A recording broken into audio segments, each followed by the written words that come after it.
Hello, everyone. I'm Jim Garrison, and I want to welcome you to day 39 of Humanity Rising. Every day since the 22nd of May for 2 hours, between 5 o'clock and 7 o'clock Central European Time, we've been broadcasting live on Zoom, on Awake TV, on a range of other platforms of our partners to about 10 to 15,000 people. We've provided an open space essentially for people from all over the world to come together and share their experiences of what it's like navigating through this extraordinary pandemic, an unprecedented event in all of human history, where for the first time, literally everyone, everywhere, has undergone the same experience. And therefore, we're all in the same conversation. So what Humanity Rising represents is an opportunity for us to have this conversation in a way that's empathetic, in a way that's constructive, and most fundamentally, in a way that can contribute to those of us who are working day in and day out, passionately, totally, for a better world, to actually make a difference as we navigate through the pandemic, and then as we give shape to the world beyond the pandemic.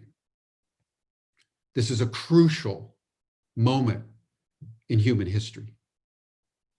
Quite literally, the human race and the ecology of the planet hangs in the balance. And scientists the world over for some years now are saying that all the major indicators are getting worse, not better.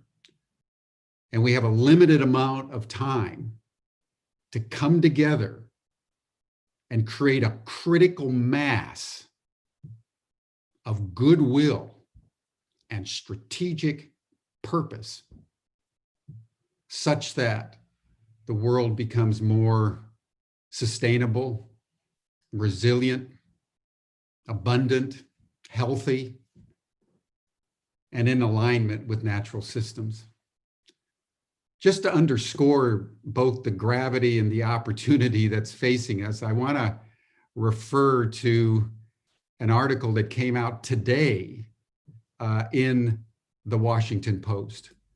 The headline is that the world's climate catastrophe worsens amid the pandemic. It opens by saying that, sure, the smog over New Delhi and major polluted cities went away. Some of the rivers became cleaner, but don't be fooled. Climate change is getting radically worse in the midst of this pandemic. And it pointed to giant plumes of Saharan dust that have wafted over the Atlantic and are now choking a whole swath of the southern United States, where authorities are struggling to cope with a surge of infections of a deadly respiratory disease, much like the coronavirus, but very different. Swarms of locusts have reached the environs of the Indian capital of New Delhi, marking the latest advance of a vast plague, the scale of which experts haven't seen for a very long time. Successive invasions of desert insects are expected to hit parts of South Asia through the summer, following multiple swarms ravaging countries in East Africa.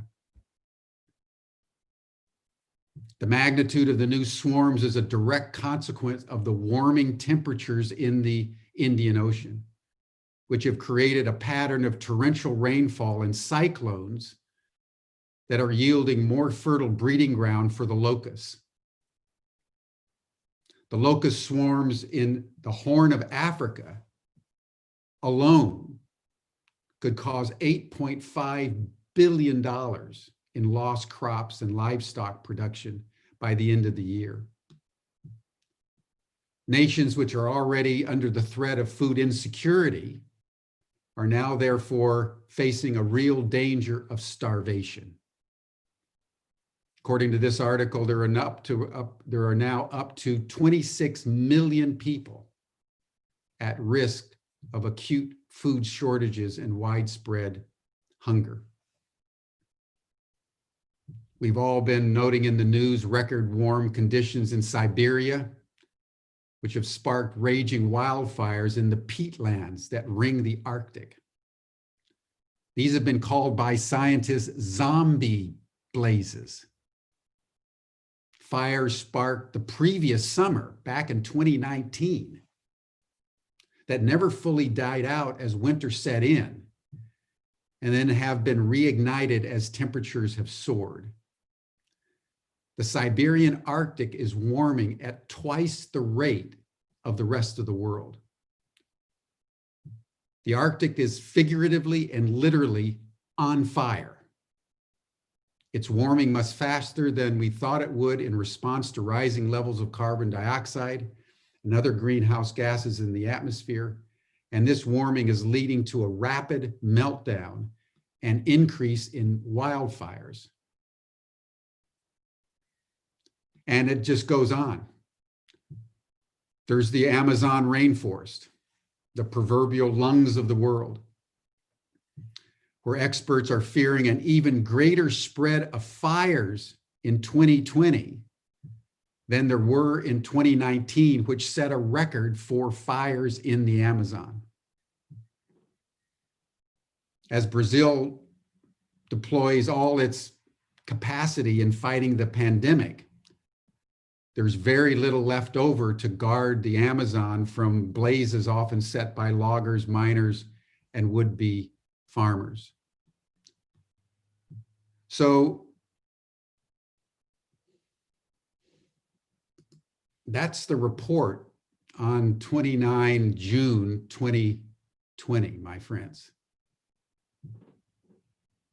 And I wanted to underscore this because this week, we start what we're calling strategies for change.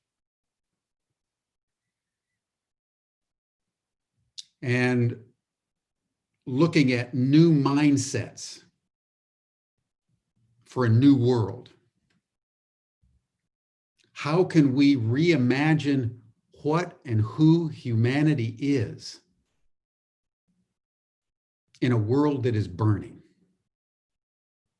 I can't think of any other question more important for all of us to consider. Consciousness that produced the problem, said Einstein, can't solve it. We need literally new mindsets. And it's our lack of capacity, both as a movement and as a general species, to let go of the narratives and the stories and the mythologies and the theologies and the ideologies of the past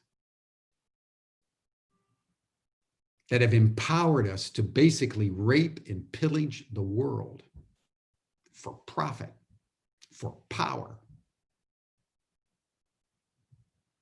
Somehow we have to move beyond that. We have to generate a new storyline, a new song line, a new dream line that humanity can embrace. So when we think about new mindsets for a new world, at one level, we're talking about the intangibles of consciousness. But under current conditions, the state of consciousness of humanity is the most real thing in the world. And that's what we have to change. That's what we have to change. So I'm very pleased to be able to introduce our session today, which is on the whole issue of scaffolding. As you'll hear from Gail Taylor in a moment, who's the founder of Tomorrow Makers, who's been a stalwart in the progressive movement. And what I mean by progressive movement, I mean the movement of all of us around the world, from all walks of life, that are simply seeking to make a better world. And she's developed this notion of scaffolding. You see scaffolding in nature. How can we use this approach to build a strategic coalition that can turn the world around? That's why we're here today. And that's why Humanity Rising is convening every day for as long as the pandemic unfolds. Because this is the conversation all of humanity must have. So Gail, I'll turn it now over to you, and she will present the speakers and choreograph the dialogue. We invite all of you to make your questions or comments in the chat, or you can write a question in the Q&A box, which you find at the bottom of your Zoom line, and we'll try to interact and accommodate as many of your questions and comments as we possibly can during this session. Thank you. Gail? Thank you, Jim.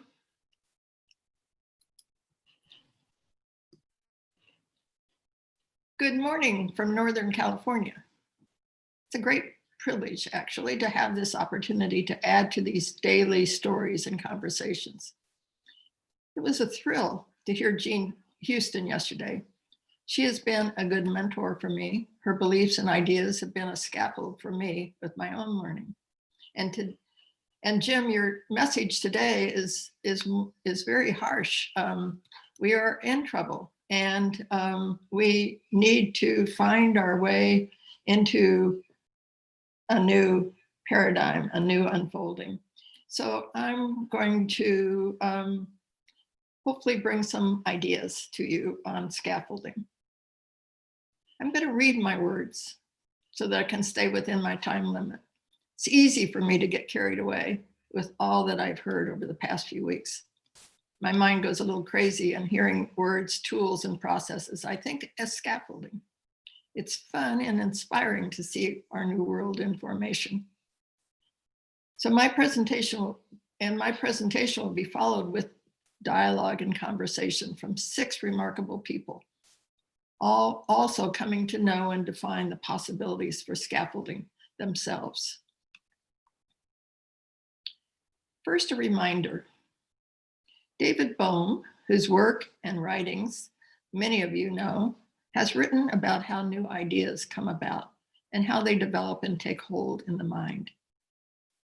He reminds us that new thoughts generally arise with a play of the mind, and suggests that creative play is, in fact, an essential element in forming new hypotheses and ideas.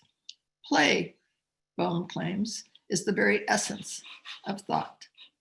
So with the urgency we just heard, how do we take time to play and mix our ideas and let our minds wander? And that's what I'm asking you today, as I invoke Bohm's sense of creativity and play, to explore a word that has attracted and piqued my curiosity for more than a quarter of a century: scaffold. The term scaffold and scaffolding have been largely dormant, used narrowly, and seldom defined as process.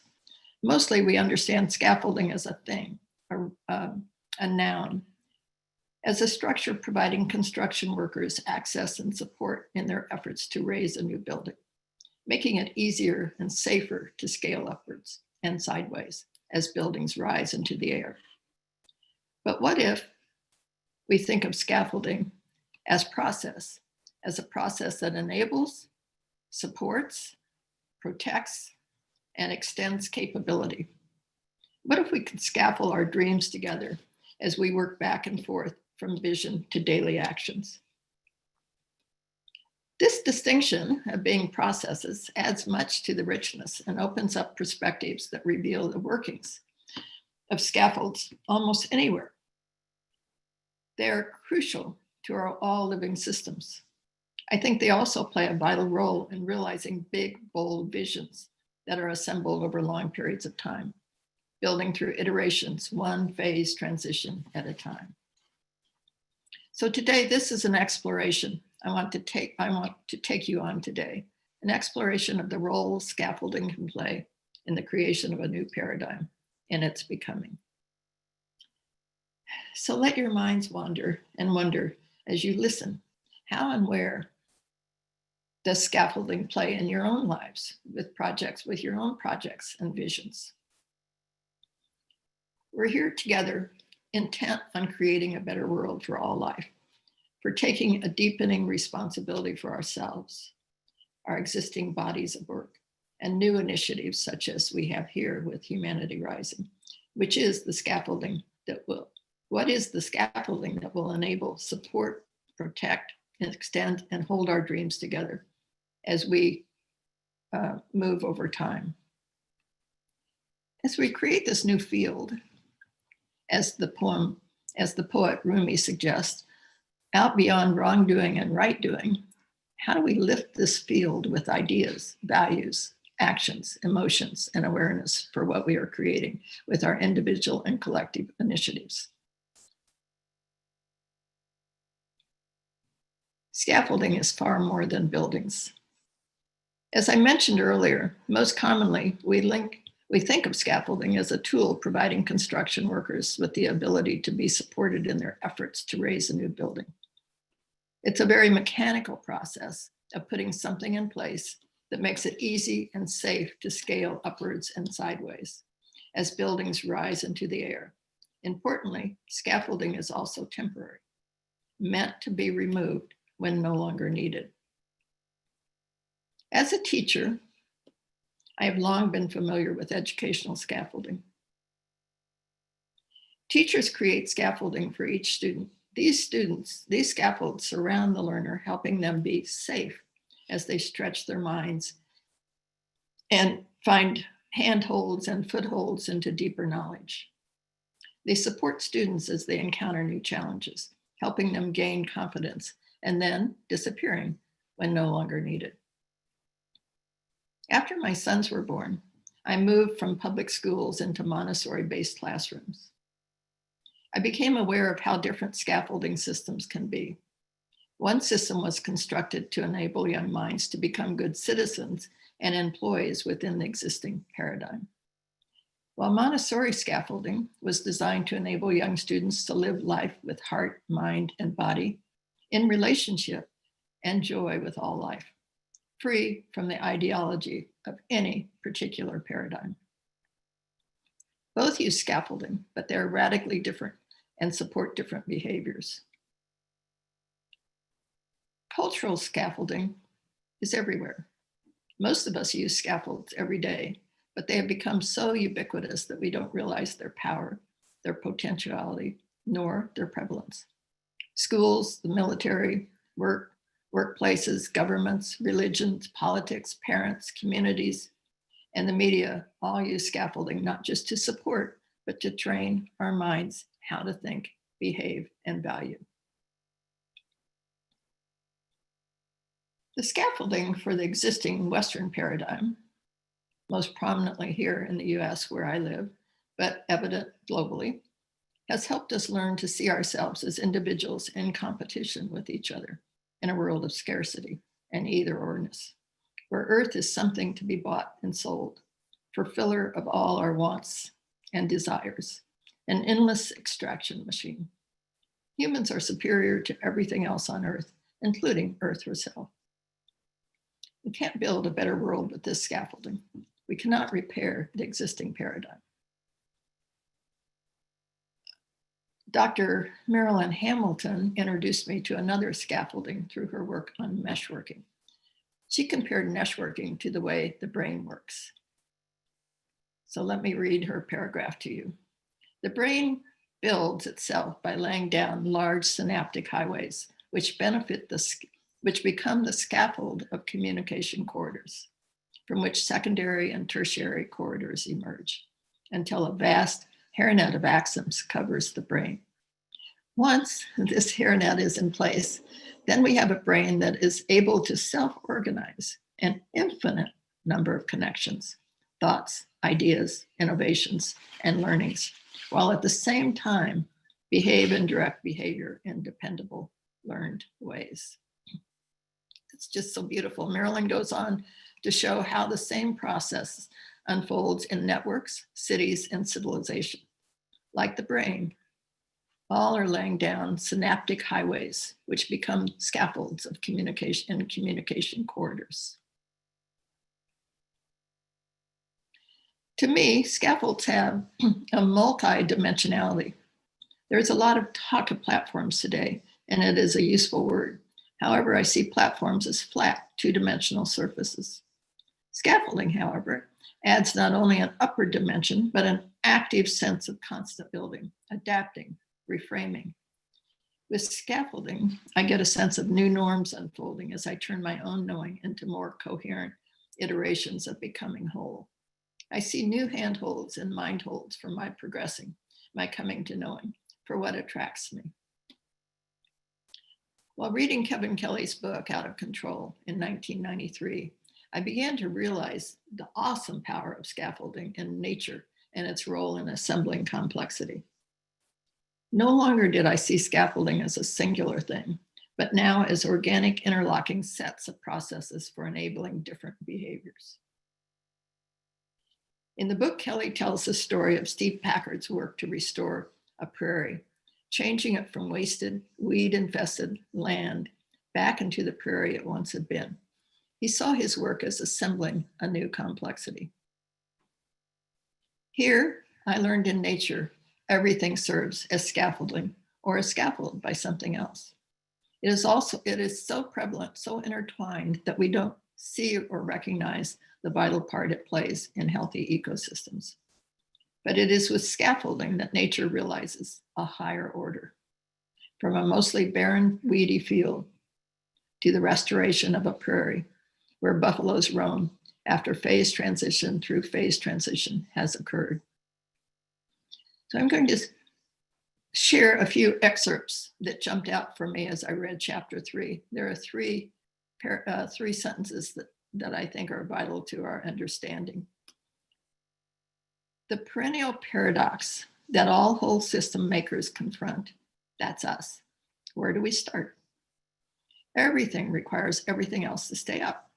Yet we can't levitate the whole thing at once. Some things have to happen first and in the correct order. Nature commonly uses interim scaffolding to accomplish many of her achievements. Nature doesn't sell or convince. It attracts through multiple tries until a diversity of molecules cohere and cross a threshold, enabling a new coherence and a new level of attraction and complexity. Let's unpack some of this story of restoring a tall grass prairie. There are clues here for us as we continue to realize the potential for humanity rising and a new world.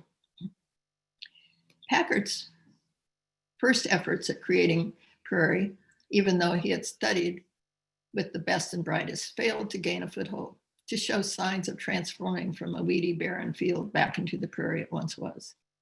He widened his search image, deciding he knew too little. He lacked context. He took a step back. He searched outside his knowing to learn more. He tinkered and experimented.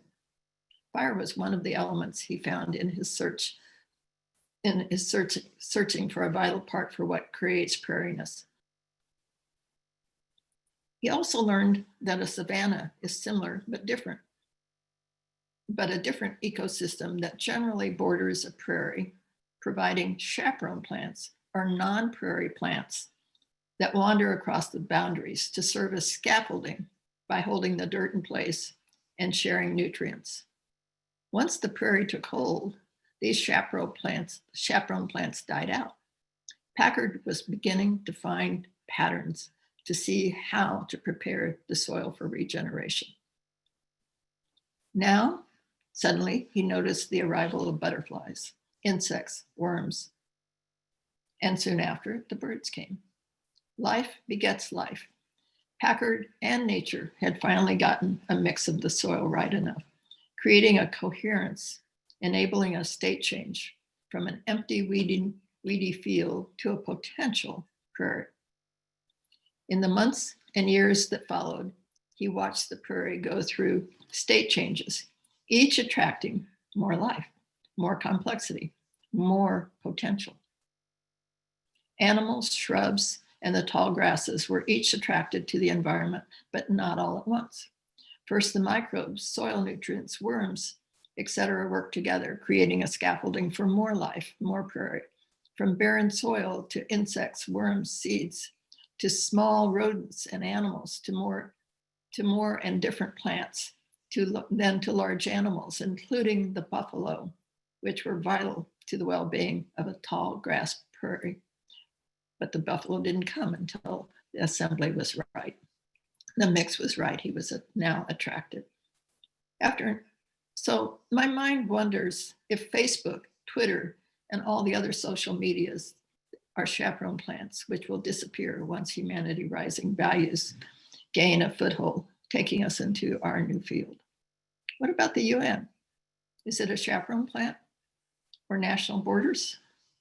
I believe we have many existing ideas in place that will soon be seen as chaperone plants, eventually dying out as our field attracts more complexity. Perhaps the cry to defund our police departments here in the States is recognizing the need to rebuild from the ground up. What scaffolding process will they need if they are going to do more than attempt short-term fixes? Restoration takes time. Any real restoration won't happen just because a new committee or task groups are formed. It takes time to prepare the field and for it to yield results. As humans, we tend to get impatient when we can't immediately see our results. Impatience and a lack of understanding for how new ideas propagate and mature over time. One phase transition at a time is one of our biggest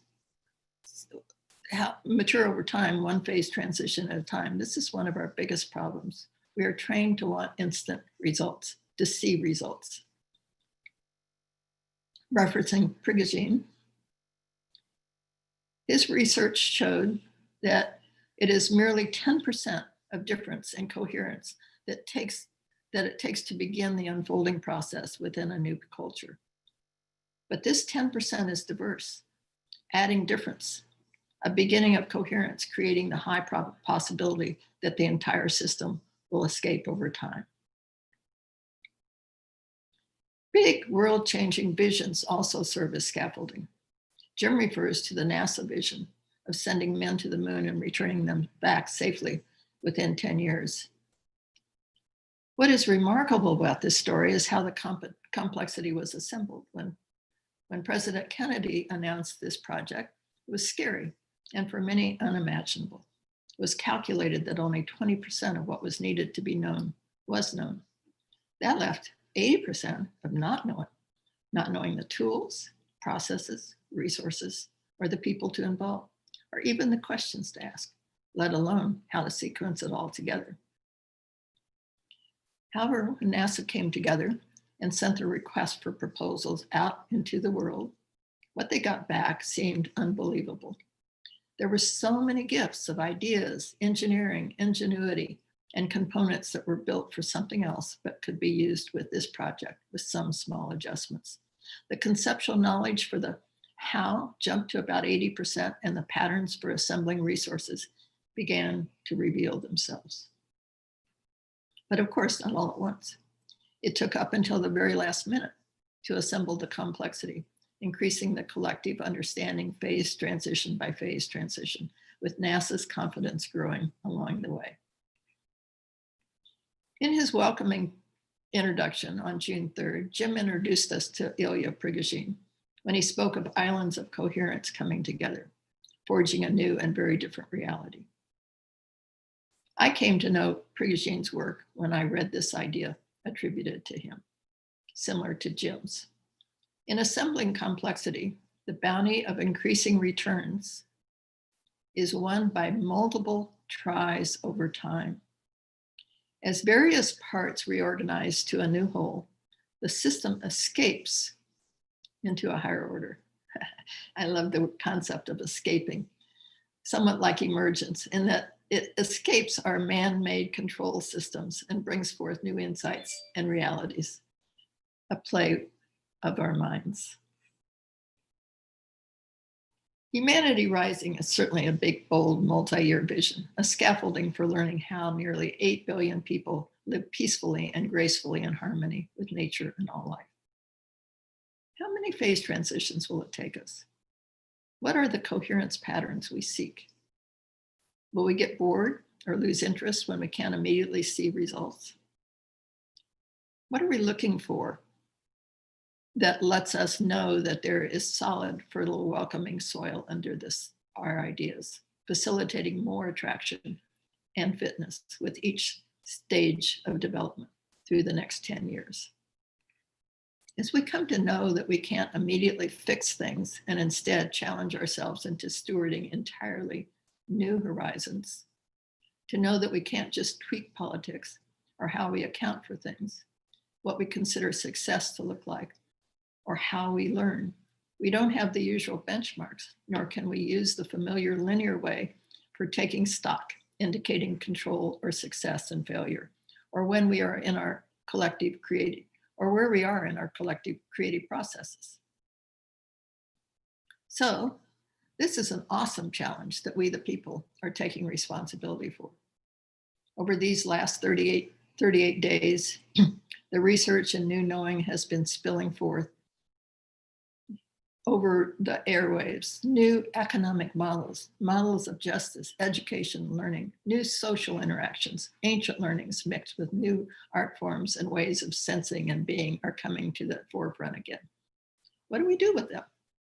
Over these days, I've also heard anger, frustration, the white lions roar, the continual fight to keep pipelines safe from oil from the pipelines that are going up everywhere. The harsh reality of non-white suffering and belittling. How do we weave them together, bringing new life, new worlds with understandings into our hearts and lives? None of these are separate issues, including the terrible situation we're in with our climate right now. There is deep relationship with and between them all. Are there interim scaffolds that while creating a better world, will also help dissolve the old world without undue hardship and war? What does escaping to a higher order involve? I caution us to make haste slowly as we design and develop our steps forward. How do we get to the point where our dreams cannot help but become the world we are working for? There are nearly 8 billion of us. We know it will be largely self-organizing, not a hierarchical top-down control. It will take many years, iterations, crisis, opportunities as we learn together, stepping through thresholds from one dynamic phase transition into another. The next decade, into another over the next decade, and find ourselves in 2030 having escaped to a higher order. Let's not forget that we have extraordinary partners in this great unfolding. Mother Earth, the universe, and we ourselves as mature humanity. They are co-designers, partners with us as we move forward. How do we bring them into our process for mutual learning? One last thought as a bridge between my words and the thoughts and ideas of my colleagues. I remember reading a story in which two were driving and found themselves in the midst of a traffic jam. One called to tell someone he was stuck in traffic and would be late. The other, I think with some insight and amusement, said, "We're not stuck in traffic. We are the traffic jam." A stark reminder that there is no out there.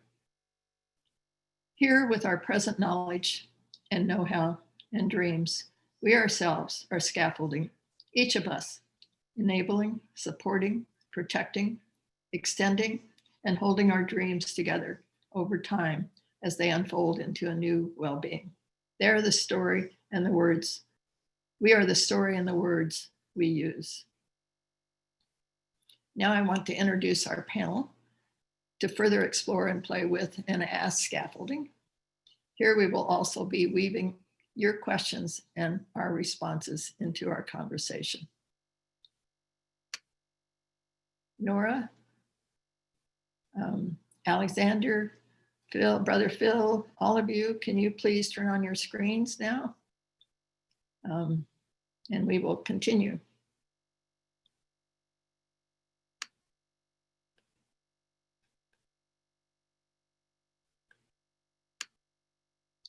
Everybody here?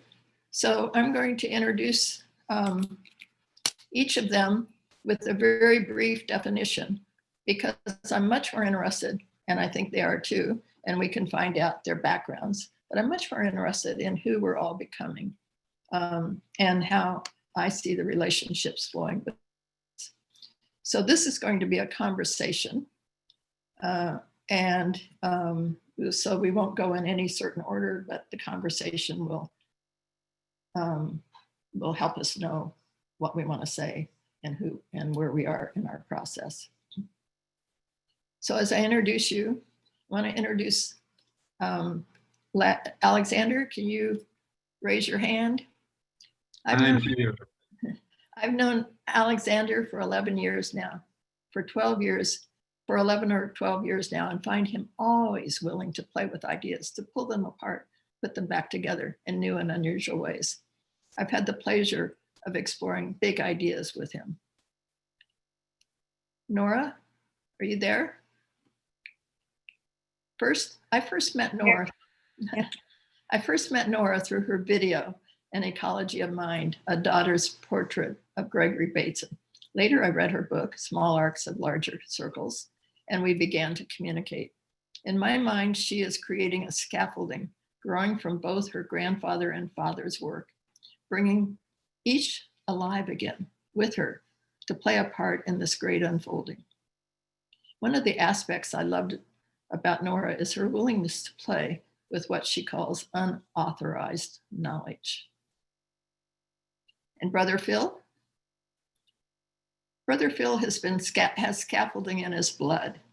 For years now, he has been creating scaffolds for many tribes and cultures to come together over time and prepare for this moment of great awakening and transformation. Annie speaks for the youth.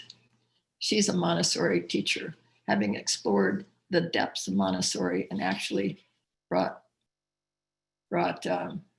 soul and spirit into the process of raising young children in the minds and how we facilitate the growth of each child. Welcome, Annie. John's work is of this time, for this time. He supports emerging frameworks and networks and connects them into larger and larger islands of coherence. While many groups see themselves as insular, separated by competition for resources, John sees them in relationship to each other, stronger through the sine wave concepts. He attracts day by day. Over the past several years, I've watched him graciously pass through several phase transitions. It's exciting. Matt Taylor is my husband, partner, and co-designer in the design shop and Group Genius processes. Today, he is actively researching and exploring the art of notebooking while teaching others to engage in the practice. He has kept his personal notebooks for at least the past 45 years. Well, more than that, I think, for most of his life, well before I met him 43 years ago. Now, as you see, rather than hearing from each individually, separately, it's time for conversation and dialogue. Sharing will happen organically. We'll be responding to your questions as well. Alexander, I'm throwing the ball to you to start this ball rolling. Thank you, Gail. I'm catching the ball. Yeah. Wow, this is so exciting to be exploring these ideas here with you, and we'll see where we play with this and how we scaffold each other. This idea that we are all scaffolding each other, I think, as you brought us into this holding and this way of being, I think is very powerful. It reminds me of a little experience I had when I was once on a flight and I was sitting next to a beekeeper. And I found out that this gentleman, he was in his 70s, that he had realized he was going to be a beekeeper when he was 3 years old. That's amazing. When he was 3 years old, because he had an experience when he was in a picnic with his parents, and the bees came and landed on him, and they just continued to land on him until he was covered. His parents were very worried, but they couldn't do anything. But he felt warm, he felt hugged, he felt embraced by the bees, and he didn't get stung. And all of a sudden, they went off and disappeared. And from that moment on, he was in love with the bees. I was talking with him, and he said, with all his experience, I wanted to ask him so many questions about the intelligence of the bees and how they work together. And he said, you know, in any ecosystem where the bees are present, all the animals and plants know what the bees do, and they count on the bees to do that. And so my mind went off, and I was thinking, I wonder what it is in any ecosystem where human beings are present that all the animals and plants know that we do and count on us to do. You know, and I was sitting there thinking, I asked him that question. We both sat in silence because we didn't want to go into the idea that, okay, well, the animals and plants kind of like hide or want to run away when they know that we're present. So what is it that we do to scaffold our environments? And this made me think a little bit also about what Gail was talking about when she was quoting and referring to Packard's work on creating prairies. You know, he was thinking about what creates prairies. And it brought me to think a little bit about scaffolding as a process. You know, Janine Beanius, who is one of the founders of the area of biomimicry, says life creates conditions conducive to life. So how are we part of that? We are life. How are we part of that narrative, that story? How do we create conditions conducive to life? And it brought me to something that Alan Watts said in his book, Just So, at the end of his chapter 1. He talks about how every springtime we see the leaves coming onto the trees, right? And the trees are producing leaves. But he says, no. It's not so much that the trees make the leaves or produce the leaves. The trees are leafing. Yeah, nice. And I like that idea very much, because maybe then in an ecosystem, the biome, that area where you have an integral set of ecosystems meshworked together, and the way Marilyn Hamilton talks about, maybe there the environment is prairieing, right? It's prairieing, it's expressing this itself in this way. And in this sense, you might think of ourselves, or I'd like to think of how it is that I'm humaning. How is it that the universe is humaning? Nice.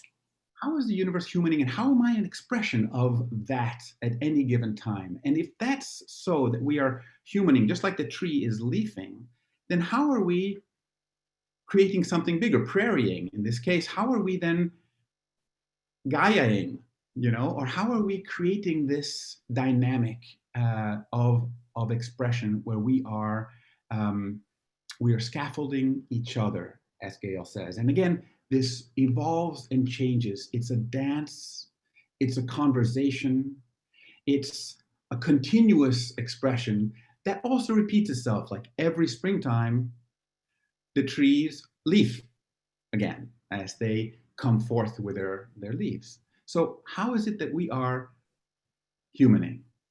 And I think this takes us also into the questions of how it is that we are learning. One person asked me one time, what's the difference between learning and evolution? And it made me think of how learning is the way that humans evolve, and evolution is the way that the universe learns. Nice. So how are we in this dance? Yeah, that's beautiful. Hmm. So thank you. Thank you for this wonderful beginning. So I'm going to ask Nora to step up because I know Nora has to leave very soon. So Nora, take the ball. Well, I've got the ball. I received the ball. I love where this is going so far, and I want to bring into the scaffolding that we're holding some of what Jim brought in the beginning, because there is a very urgent call to change the way we're living. And so what does it mean to think about how that change is scaffolded? And that is a process, I think, that very often gets kind of described through the reductionism of people need to change their behavior. Right. And I think this is a really great moment to kind of play with what that means. Where does that go? To change your behavior. And I don't know if you've ever had a friend who changed their behavior, and maybe they started eating differently, and then they come to your house, or you go out to eat with them, or you go camping with them, and you can't be in relationship with them in the same way you used to. Nice. So what is happening then is that there's a need to recognize that behavior isn't an isolated thing that's happening. There are relationships and contexts in which behavior is scaffolded, and sometimes those aren't great scaffoldings. Sometimes you learn to be in the world in ways that are maybe not the most creative or vitalizing to the planet and each other. So I would like to bring attention to that question of what does it mean to be in relationship to people or environments that are changing. Not just to be the one that's changing, but to be in relationship to others that are changing. It's not that easy. I live in Sweden, but Sweden is, I'm not Swedish. Well, actually, I have a Swedish passport, but I'm an import. So Christmas comes and we're making dinner, and my husband comes in the kitchen and I'm making mashed potatoes because I'm from North America and we make mashed potatoes. And he says, "What are you doing?" He's Swedish, and in Sweden you eat boiled potatoes, right? And so I'm giving you this very tiny little example because these levels of shifting relational scaffolding are this intimate. They're this tied into our ritual, our identity, our notions of celebration, of how we do for each other, what a gift is, what a mom is, right? The deep doings and assumptions of each day are in these relationships. And so anyway, we made both kinds of potatoes. But what I would like to say is, if he were to say to me, "No, let's have mashed potatoes. Let's do it. Let's change. Let's do it the way that you're used to doing it. Because, you came all the way to my country. And so let's change the way we do this for you." Okay? Let's think about that for a second. Then, this is a very banal, sweet way of phrasing this, but in that situation, I am now in relationship to the Christmas potatoes through him changing his relationship to the Christmas potatoes. Are you with me? So where I'm going with this is that if we're thinking about, Jim, to all of those situations that you were talking about in the beginning, if we're thinking about how there is a shift in the behaviors, in the way of being, that shift is something that is shared in relationship. And to me, that I think is what's really important about this scaffolding question. It's the way in which, from another direction, you could look at this and say, we need to change the education system. Okay. But the education system is in relationship to the employment world. And it's in relationship to the intergenerational expectations. Well, when I graduated college, you could say to your kid, and in that moment, you've set it up. Either that child is going on that path or they're not. But either way, it's in relationship to. So when we think about how it is to make new scaffolding, what we're talking about is creating contextual relationships in a time of transformation. We're all changing right now. What does it mean to be in relationship to yourself and the world as it is in change? Beautiful. Thank you. I can't see all the fingers going up. I'm ready to say something. Am I good to go, Gail? Yes, Annie, good to go. Thank you. Okay. Oh, wow. So I'm here to speak for the child.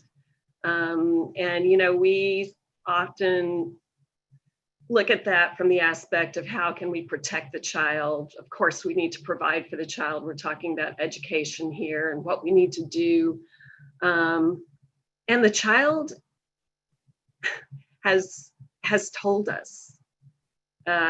Dr. Maria Montessori started over 100 years ago in Rome, sitting at the feet of young children.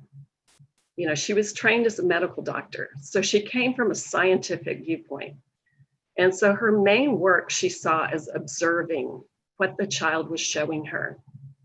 And Alexander and Nora, you've both spoken to things that are just bedrock Montessori principles. Primarily the absorbent mind. In our culture, we've taken it on as, oh, children are like little sponges. They just soak everything up. Isn't that something?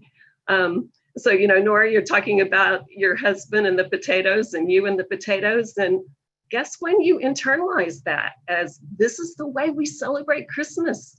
It was when you were a child. And Alexander, the story about the boy covered with the bees when he was 3. Oh my goodness, he took that on as his truth, as the very substance of who he was. Maria says the child incarnates the environment, that it truly becomes part of who the child is. And so when we start to think about this, and I was so blessed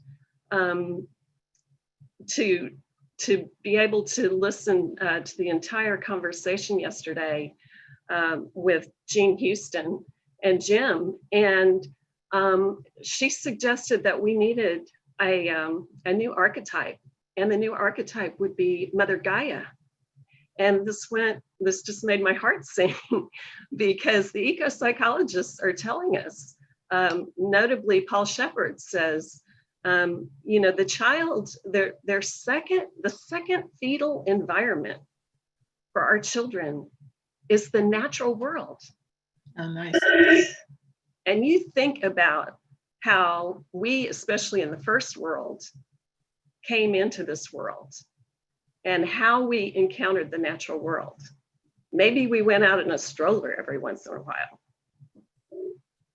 But if you think of our heritage as humans and Brother Phil can speak to this eloquently, it was not that way.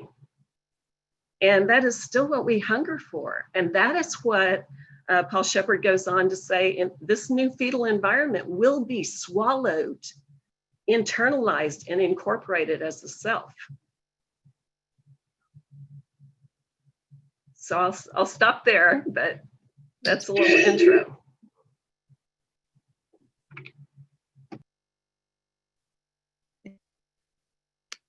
It's nice to have these breaks, but and pauses. Anybody ready to step into after the wonder of childlike behavior and beauty? Brother Phil. I want to thank everyone for the beautiful, beautiful unfolding. And thank you, Jim, for bringing us right up to date to what we're facing. In 1982, we called a meeting of elders at the University of Lethbridge. And 40 elders came from tribes across Turtle Island, Canada, the United States. And after 4 days and 4 nights, we summarized what they had shared with us in terms of our question: how do we turn around the increasing devastation in our indigenous communities? And this is what they said in essence. They said this universe we live in is organized according to certain natural laws. These physical and spiritual laws are inseparably connected. They said the physical laws are easy to understand. You drink a glass of arsenic, you'll get a stomachache. You jump off a 10-story building in your head, you'll get a headache. If you drive 100 miles an hour into a concrete wall, you get smashed up. But underlying these physical laws of the universe are the spiritual laws, guiding principles, you might say. So what the elders shared with us at this 4 days and 4 nights, and we summarized what they said, really, once you understand these natural laws, and we talked a lot about these here, it's just so far in the conversation. They said, well, understand, first of all, the development comes from within. Others can help and assist, but it must come from within. And of course, anything about education is about how do we help that from within to unfold. And scaffolding is about that, to help that person unfold their full potentiality. At that point, that temporary scaffolding is gone. Another thing they said, no participation, no development. People need to participate in their own process of development. And so we worked, they gave us 4 of these guiding principles. We worked them in 1987. We called a group of 100 elders, spiritual leaders, to come together at the University of Lethbridge. I happened to be a professor at that time. And we asked them the question. They expanded these guiding principles. They said, this is very interesting.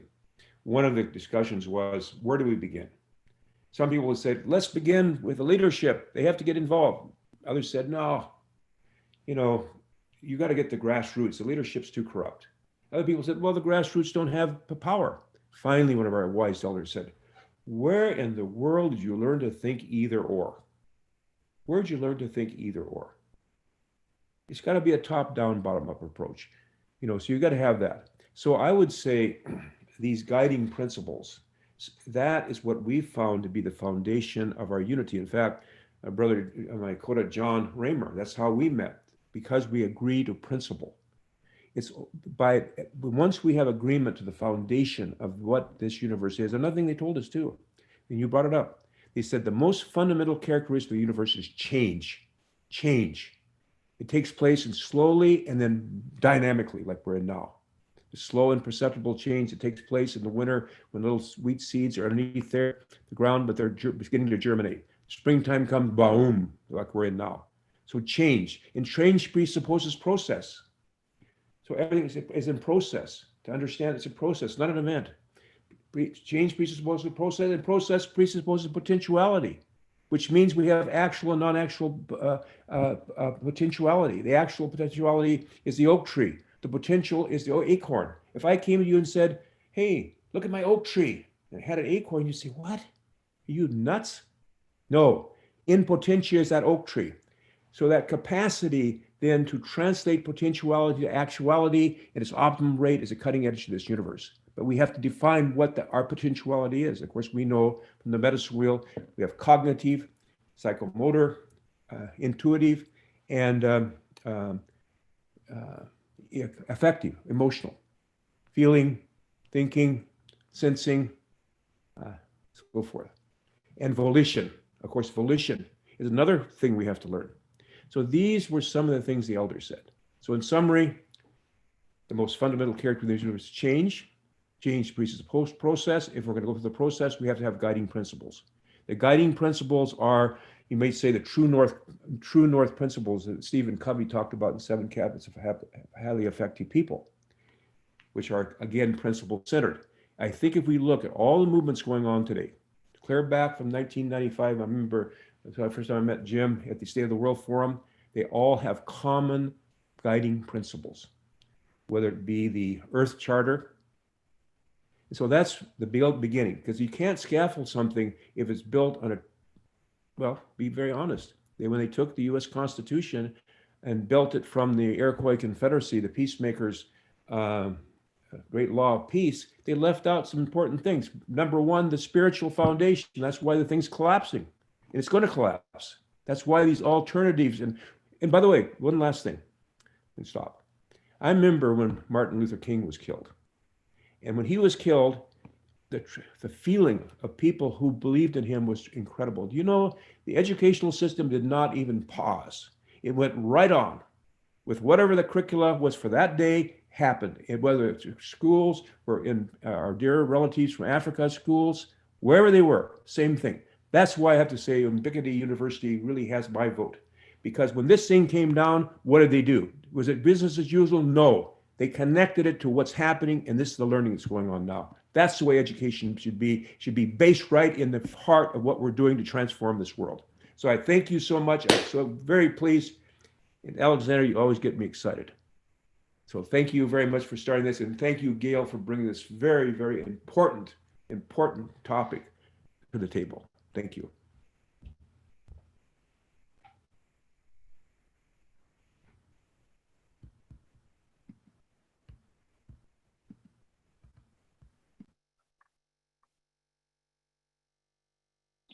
Gail,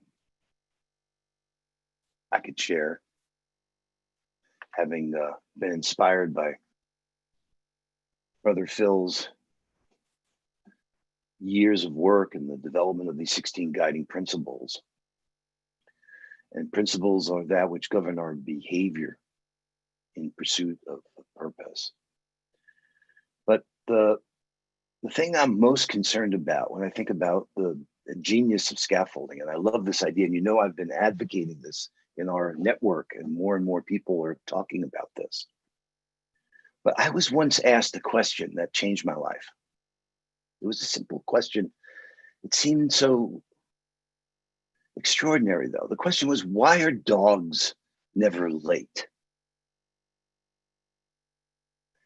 And I didn't know the answer. And the answer is because they don't make promises.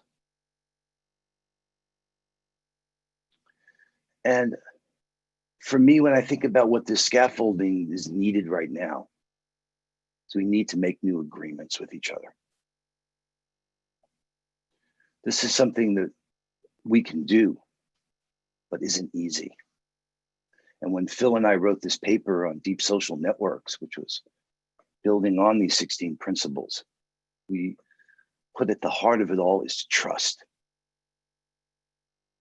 And if there's going to be a scaffold that allows humanity to rise, in my judgment, it's going to be because we learn how to trust each other, and we learn how to restore the betrayals and the hurt. You know, and the SINE network I use as an example because, as you know, I'm an admin on over 200 Facebook pages. And that capability allows us to empower each other. And it's just one great example of what we're capable of doing together when we have the trust that we need and we make new agreements with each other. And it has to do with what Nora is speaking to with regards to behavior. So I just offer that as I say that having these platforms upon which our thinking can evolve, that's great. But if we're going to change our behavior, it's going to be the agreements that we make with each other that's going to change the way that we do things. And that's the lesson that I've been seeing as we just went through this World Unity Week, as you know. It was amazing to see the scaffold. We had 20 Zoom rooms going simultaneously. It was a multi-Zoom convergence.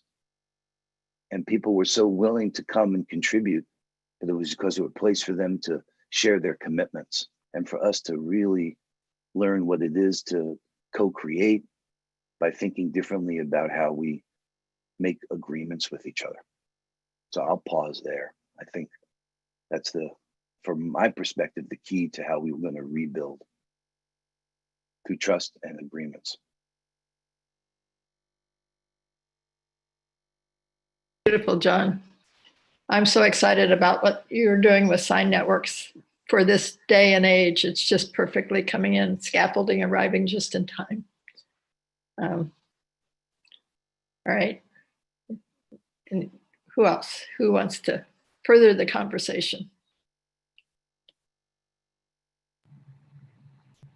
Unmute yourself. Nora.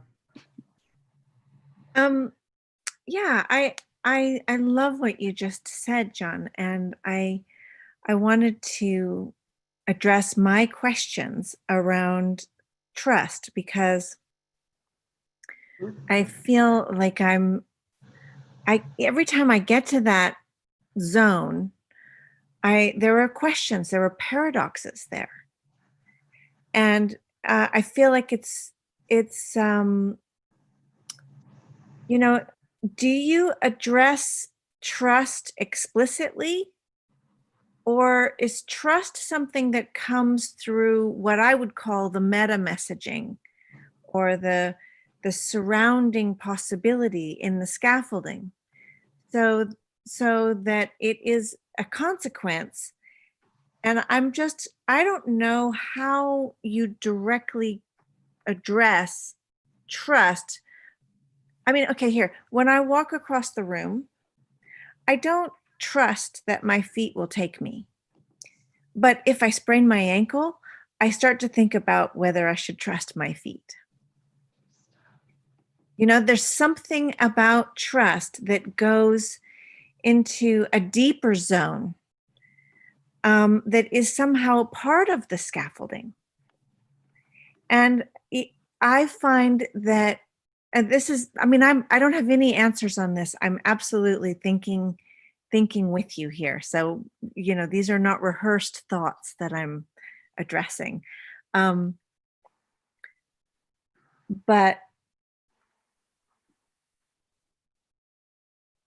there's so much in the scaffolding of the world now that says you would be foolish to trust. Yes. And, you know, moments when I'm, you know, try a new idea out in a group of change makers and someone, you know, lifts it word for word in their Medium article 2 weeks later. And that's totally normal. There's no context, there's no addressing the relationships in which that idea was born. It's just plucked like a meme. And that's okay, because that's the way we live. But in that world, you pay a price, and the price is trust. As long as it's a given that I know my insurance company is going to try to get out of paying my insurance, because that's how it is. So there's something sinister in the scaffolding that makes it so that this trust that I think is absolutely necessary is difficult to just address as a thing. And so I guess that's where I wanted to kind of push this into that meta question. What's in the meta that allows that okay, here it is. What's in the meta so that the behavior of distrust is absolutely reasonable? And if we look at the relationships that are creating the distrust, then we can start to look at the scaffolding through which it could be possible to to nourish in a new way. It's just, just toying with that. Where's the It's beautiful. And for me, trust doesn't come without relationship and perhaps a lot of dialogue, so that, so that I'm coming to know that we can trust each other. But it's not a given for me. It's not a just because I like what you wrote or something doesn't mean that I can trust you, or because we're not in relationship. And so what is trust without relationship? Well, we haven't heard from Matt, but let me just say one thing to Nora in response. This is what I meant by trust, that it's an assessment that we make. It's in the what? An assessment. And so it doesn't exist as a thing, right? And it's an assessment in two domains, having to do with sincerity, that your public conversation and your private conversation matches, that you're honest, but also that you're competent. It may be that someone is sincere, but not competent. And we need to be able to assess one's competence as well. And I just want to clarify that, because I think that will help, because it is so fundamental. And part of what, Nora, I would encourage you to do, this is what Bucky Fuller's thing about integrity, that we build trust through transparency, accountability, and integrity. We need to call out those people that if you feel your words were taken and they show up in an article, for me, it requires the trust. And I'm trusting that you will say, no, that's not right. That what we need to be able to have is the confidence that we're going to be there for each other. That's the scaffolding I'm counting on. And I promise you, I'm not going to do that. In fact, in my culture, they say the Messiah will come one day when everybody acknowledges all their sources. And this kind of illusion that this is my ideas, and we got to get over this. This is definitely holding us back. Totally agree. Yep. For me, it's about attention to context and recognizing the relationships. So it's not really the taking of the idea, it's the loss of the context of the idea. And that's the piece where the trust is in the attention to the context, the affection for the context, the respect, and the relationship. It's not about ownership, it's about relationship. And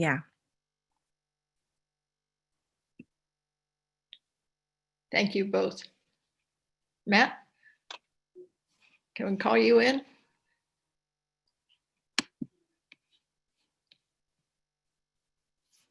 You want to turn off?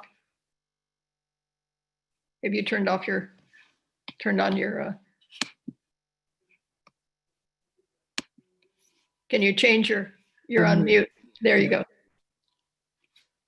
Great.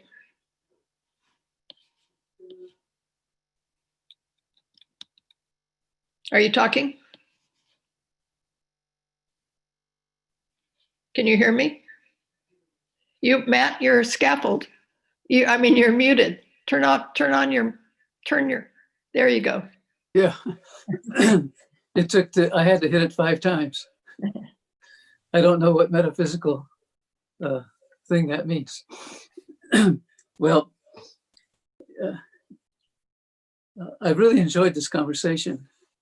And I want to give a little bit of a background of how Gail and I started what we did together, but only to explain why, after all these years of philosophy, creating organizations, building environments, my current thing is to create a course on the art and practice of notebook making, which seems like kind of a silly thing to be doing.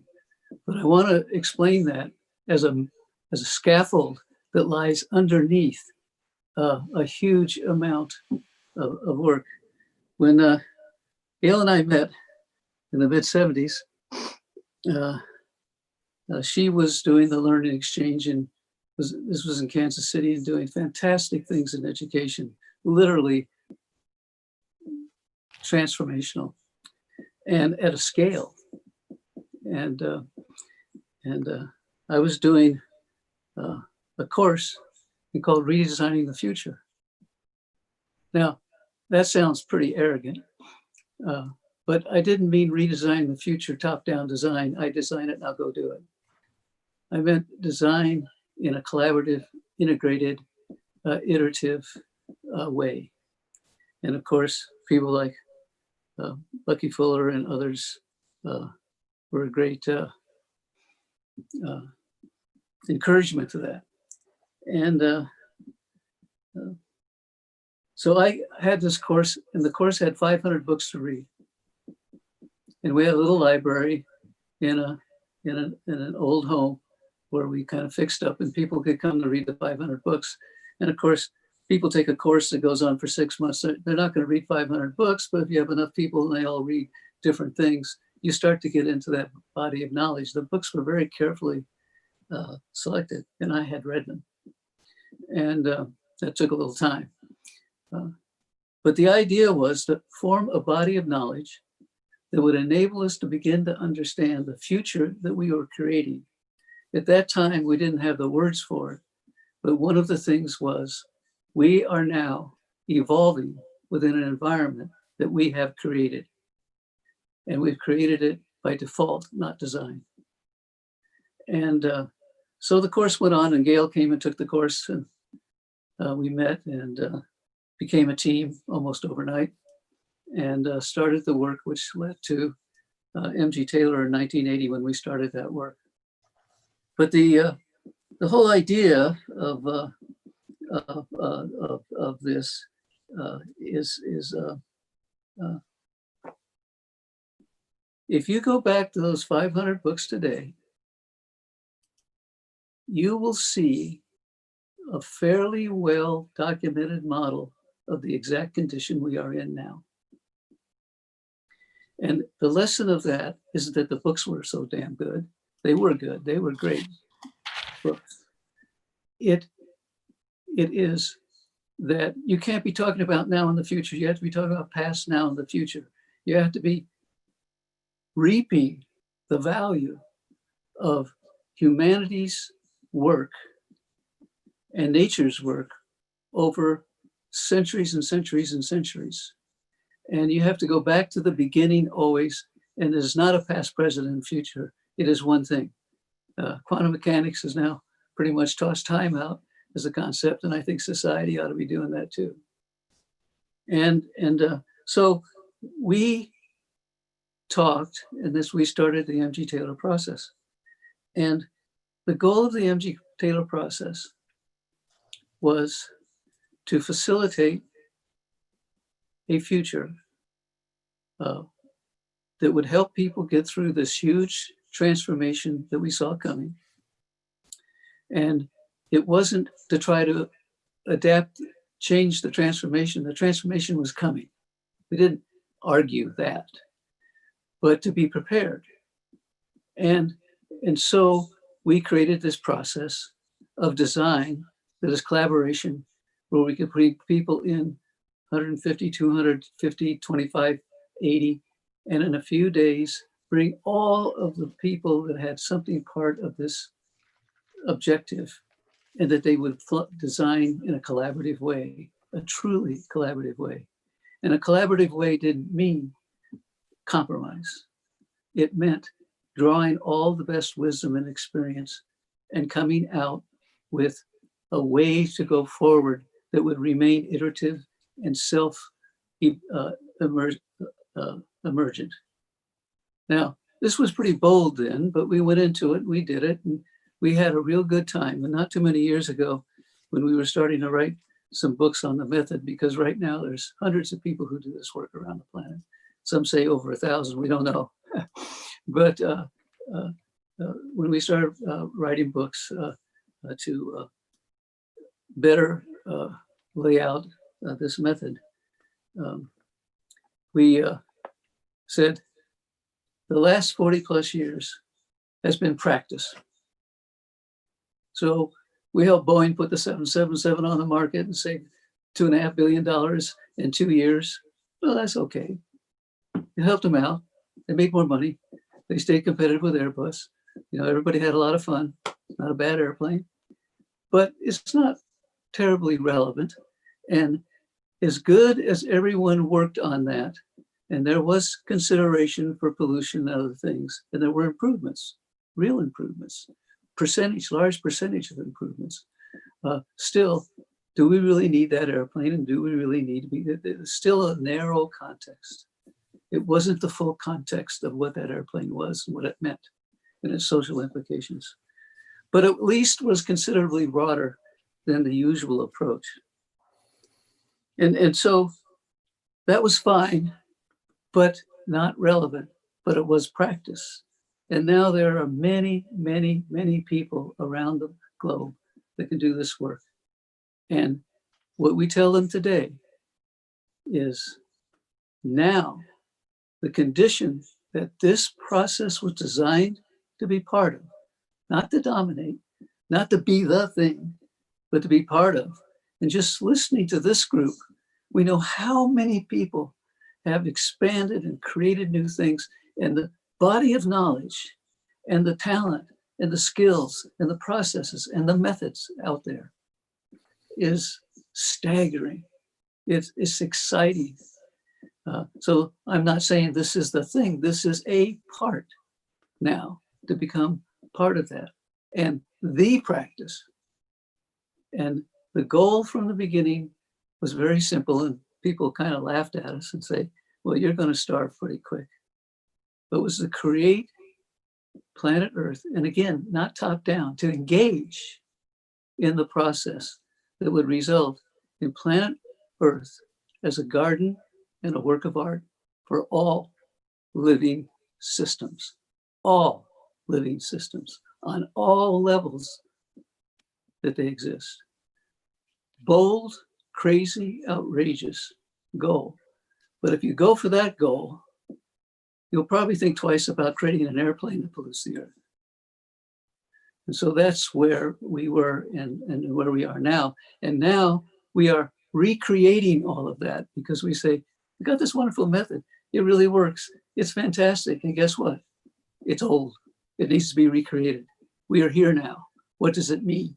How do we create everything we've done? How do we bring larger people to us and us become part of them? How now do we get global?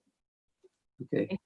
Now, one little thing that leads to why to do a course in notebook making. Well, there's a lot of books in notebook making too. I guess if you have the bad habit of reading a book a day, you just can't get out of the books. But I'll show you this book, right? Leonardo da Vinci's notebooks. What would we know about the Renaissance or not know if his notebooks, which were largely lost, but not all of them? And it's a pretty good little bunch here, right? What would we know about the Renaissance if that wasn't there? And then, another one on our reading list, The Red Book by Jung, which was exploring amazing things. Something perhaps a little more trivial, but interesting. Here is a book of a person who retired and went, the book's about his work, and he went upstairs in this little room and for 25 years did a page a day, big pages in color, describing and documenting the 19th century efforts to create flying machines, of which there's lots of documentation that some did fly. And the books were discovered as they were being dumped by the family into, where is it, where they take land and just dump a bunch of stuff on it and throw dirt on it and hope that everything's going to be okay. Those are going to be fun. But anyway, it was being dumped, and this person who went out there to get furniture, pieces of furniture and remake it, he grabbed them. And they sat there for 5 years. And then some young students from the art school came and said, hey, we're looking for something about flying and everything. And they did this thing. And now there's books being written about this. And every page of these thousands of pages now go for $25,000, $30,000 each at the art stores. And he's considered to be one of his style of artist of the 19th and 20th century.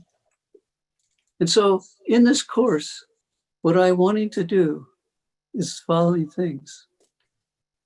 When you do a notebook, you're in a meditative state, you're documenting. Now, there's lots of documentation, scientific documents, but this is a personal discovery of self. You put something down and you come back 5 years later and look at that page. And the you that's looking at that page is not the you that made it. It's a new you looking at the old you.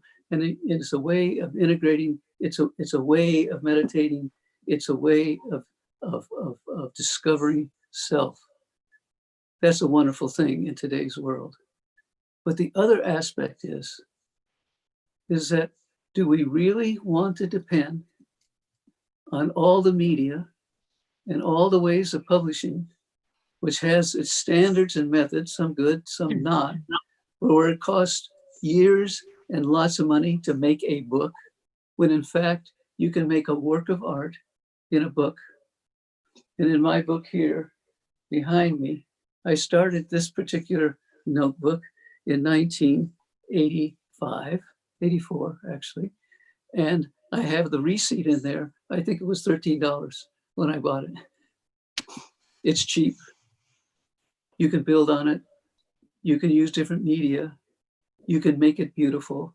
And the form of notebooking I teach is, the form of notebooking I teach is what I call abscapes. Sacred geometry, information and knowledge, art, brought together in your own style, and you create a document. And what I'm trying to do is to get many people in our network and outside to start this process so that we create an easy to do, self-publishing form of documenting the transformation we are in. So that's my story. Thanks. Thank you, Matt. So we have a few more minutes, and I'm looking for questions. We have mostly comments in the questions. Have any of you, with your scanning of the chat, seen a question? That there's lots of good comments on trust. And relationships. Could I speak to that a little bit, Gail? Of course. Well, trust is absolutely something that originates in our childhood, right? And in relationship. And I just described something that we don't recognize, that most of us were orphaned, honestly, that we missed out on our second fetal environment. Oh, wow. And so when we talk about, how on earth do we find trust and build authentic scaffolding? Honestly, the base is there in childhood and childhood values. And when I said that I'm here to speak for the child, my tradition is the Judeo-Christian, so I know the Christian scriptures and the Jewish scriptures. And, it begins in chapter 11 of Isaiah and a little child shall lead them. And Jesus over and over in the Synoptic Gospels points to the child, to welcome the child, to follow the child, unless you become as the child. And he repeats this in all three Synoptic Gospels. So what are the values of early childhood? And so my work has been, I was very blessed. The very first Montessori training I had was in the spiritual nature of young children, where disciples of Maria Montessori took her awareness that the child is a natural contemplative and wanted to understand that more. And it was a whole couple of people's life passion to, again, sit at the feet of very young children. I'm talking children 6 and younger, and understand what their spirituality was. Because I was blessed to be able to present something, to offer something during World Unity Week about this on the Radical Joy stage. And, you know, the foundations of the child's connection to nature and the foundations of the child's spirituality are to fall in love. And we think, what is our sense of falling in love? It's when we're in our 20s, right? That's the time. Well, by then we've got all this dualistic awareness, and it's all about masculine and feminine and that whole thing. And no, what these very faithful researchers found was that the time to fall in love is in the earliest years of life, to fall in love with the natural world and all the lessons to be learned there. And the child has such an innate sense of wonderment. And, you know, they found that if the child's given something worthy of their interest and given the time to enjoy it and connect to it, again, that incorporation. And I speak all of this because even Paul Shepard, in his amazing essay on eco-psychology, where he's talking about our madness, he says we're still hardwired. The questions of early childhood live still with us. And we have those touchstone experiences like Alexander just told about the 3-year-old. And so someone in the chat early on said that the scaffold must endure. And I thought, you know, humans and trees are the only 2 organisms that continue to grow. And so, of course, the scaffolding must continue. Nice. So I'll stop there.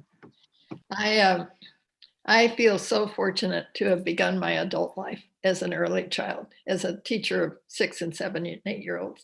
They taught me so much about life and simple rules for how to create their and pique their curiosity, their wonder. And as that opened up, my own wondering about my processes and what I'd learned had shifted. And when I took it into the community to work with adults and children together, it was amazing how adults are so inspired by good challenges, not dumbing down, but leveling up to the wonder of a childlike mind, to be able to create our future by design, not default. So I was really blessed in not beginning in business or one of these other fields that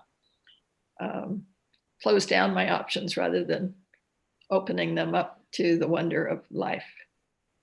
So we have just a few more minutes, but we have those minutes if people want to add, contribute more.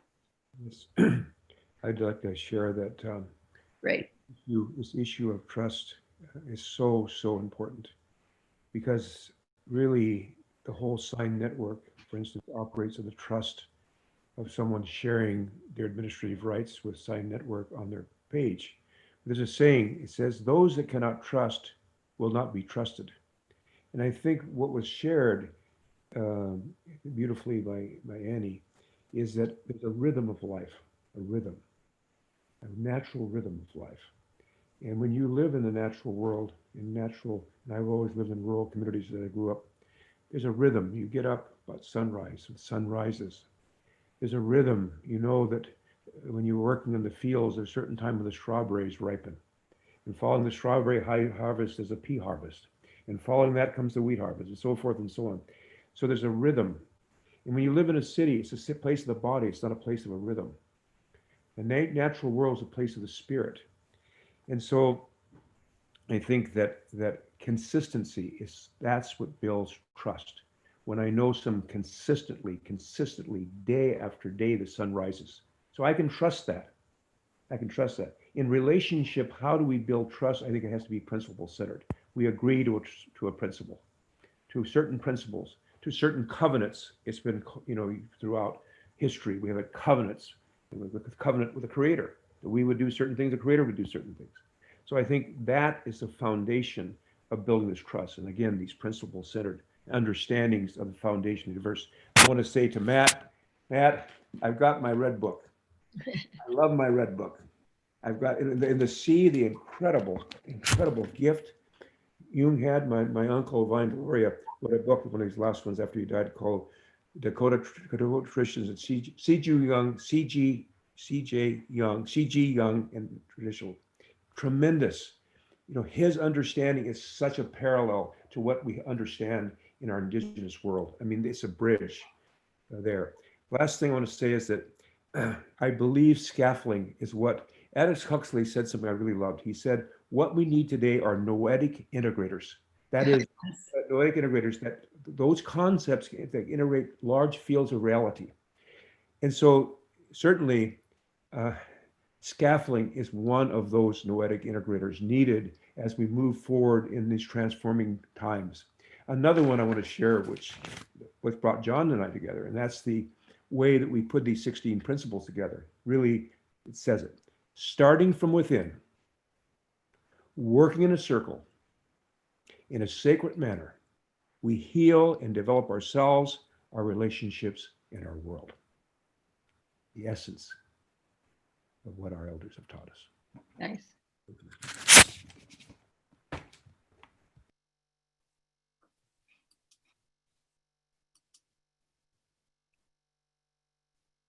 Thank you. Oh gosh, thanks to everyone for participating in this, because we truly are scaffolding each other right now, right here, throughout all of this. And what comes to mind in being part of this is that it's not about the thing. We're not talking about scaffolds. Yeah. We're talking about scaffolding. And if you're paying attention to that fact, we're verbing, we're being.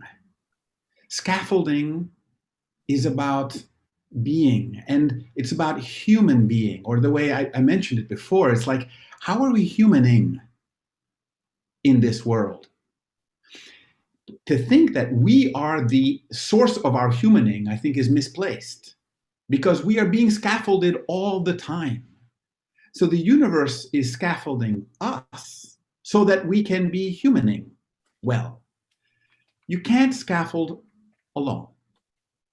You can only co-scaffold, because imagine the scaffolding by itself. What's it doing? Yeah. It's only in relationship to, as Nora, as all of us have been saying, as Chief Phil was just saying. So for me, this aspect of how are we humaning and how are we being humaned, I think is critical. John talked about how the trust, bringing the example of the dog, I think it's very powerful. I mean, dogs trust. They don't have to think about it. They're there. They're ready to be in relationship. So for me, a key to all of this is something that Chief Phil was suggesting is the ability to listen to listen. How can we listen to the subtle connections? Not just listen to the overt messages that come, but listening into the universe as it is becoming and as we are becoming part of it, or as we are being become. I don't know, looking for new words or how to express this, because we're being expressed. How are we part of the prairieing? How are we part of the springing? How are we humaning? I think these are the scaffolding questions. And just the last reflection on this is, you know, often in the systems area, Nora Bateson she had to leave because she had to go and teach a class, very important commitment. But just to share the systems perspective that she also embraces a lot. And often we talk about the systemic leverage points. You know, how can we move the system? How can we find that leverage point that's going to help us shift things, you know, make a difference? That's important to explore. But I think what we're looking at here is more like the systemic nurturance spaces. Yes. How do we create those systemic nurturance spaces? That's the scaffolding, the systemic nurturance space. This is what Annie was talking about so much for childhood development and for learning. How do we create those systemic nurturance spaces? And to bring this back finally to something that Chief Phil was saying about, you know, the acorn. You know, my mentor, or one of my mentors, Russell Akoff, was talking about how you take an acorn, right? and you throw it into the ocean, you don't get an oak tree. You take an acorn and you throw it into the desert, you don't get an oak tree. You take an acorn and you put it into fertile ground with water and all the nutrients and everything there, but no sunlight, you don't get an oak tree. So the acorn is not enough. You need all of it together in its context, listening into those contexts that we can create, those systemic nurturance spaces. I think that is the challenge of humaning. And right now, based on what Gail was saying at the beginning and what Jim Garrison was saying, we can only do this together.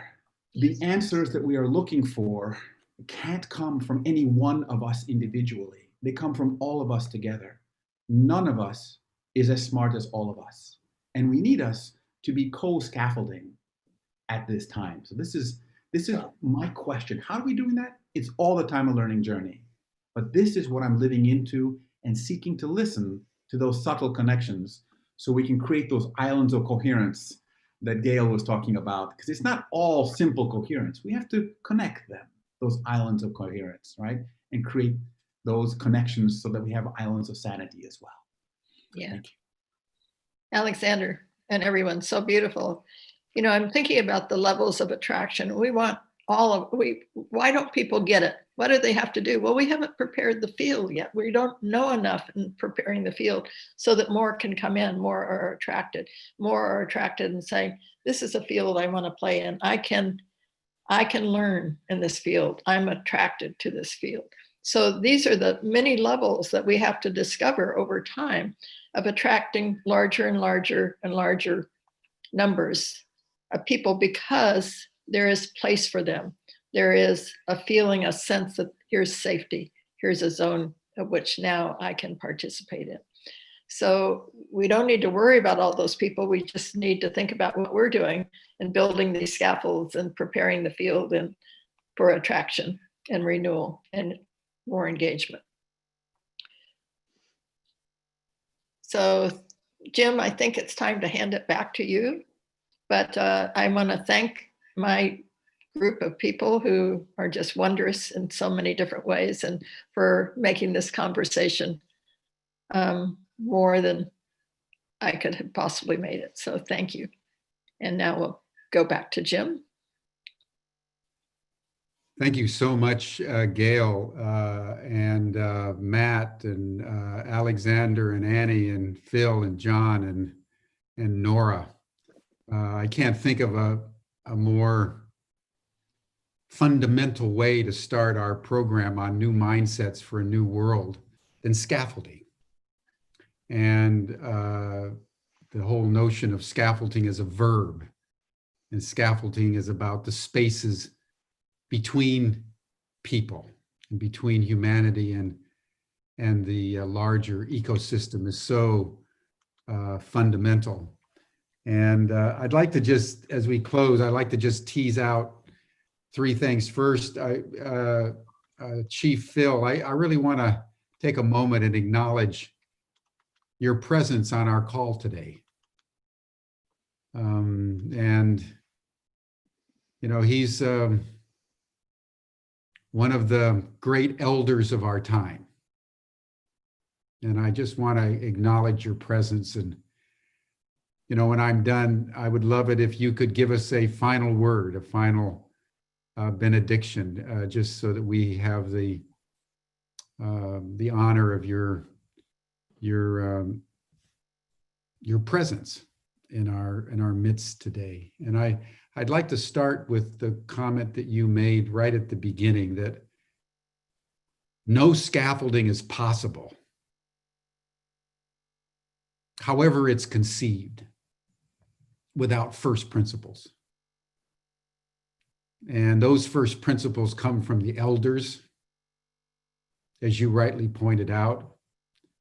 And those first principles are embedded in every cell in our body. Every drop of water, every bird that flies, every animal that walks, every fish that swims, every star. The natural law of being itself is embedded in everything. We just have to stop long enough to calm ourselves, to remember what it is that we really are. So this point, Phil, about the message of the elders in terms of remembering first principles, if we can do that, the scaffolding follows. But if we don't do that, the scaffolding won't serve because it won't hold together. So I just want to acknowledge that very fundamental point. And on top of that, I just want to refer to what John inserted into the conversation. And that is trust. It generated the most conversation today and a very animated chat. And I just want to tease out one or 2 points. First, I think John is right that trust is an intuitive assessment. It's not based on knowledge. It's based on the same kind of knowing required to discern the first principles. And in fact, I would say it's because of our connection to first principles, we know who to trust and not trust. And we're in a world where we're being conditioned not to trust. Keep your social distancing. Don't trust, divide, hate, fear. And the most important thing that I believe we can do at this moment, when we're in a raging sea of chaos, is to build the islands of coherence, to refer to Prigogine that Gail referred to. And at the heart of coherence is trust. Trust in life, trust that we actually know what we need to do, trust that we all were born for this moment and that we come together. And John is a perfect example. You know, the instant we were connected, I trusted him. There was not a doubt in my mind that he should be an administrator for Humanity Rising. And I believe that we need to be almost proactively, promiscuously, wantonly trusting right now. Because it's trust that allows us to put everything we have into this moment, because you know it's going to be received. And whoever reacts, life is embracing what you're giving. Yeah. And so John, I really want to honor this notion of trust. And I think Nora is absolutely right. There's meta issues around it. There's relational components to it, but it's existentially imperative at this moment as well. And however we do that. And that leads to the third point I want to make. I think, Annie, you were bringing in something completely profound. Who are the most trusting? The babies, the children. And I believe that in the cynicism of this planet at this moment, if we could just become children again, we would prevail. And I want to just remind people of the power of this by referring to Nietzsche. You know, people think of Nietzsche in his great work, Thus Sprach Zarathustra, as talking about the Übermensch, the superhuman. And we have all kinds of interpretations of that. But I'd like to just refresh our memory on what Nietzsche said was at the essence of the superhuman. He says people go through 3 stages in life. He says at first you're like a camel. You're completely burdened with all the conventional wisdom, all the fake news, all the conventional morality and theology and religions that just telling you to behave and to do this and to do that. That's what they give you in school. And at some point, there's something in you that breaks out of it. And you become a lion. And just think back to all of our awakening moments when we understood that we could get out of the box. We became lions. And most of us have dedicated our lives to being lions in the world in every way that we can. And Nietzsche says that's not enough. The third and highest state of being superhuman, he said,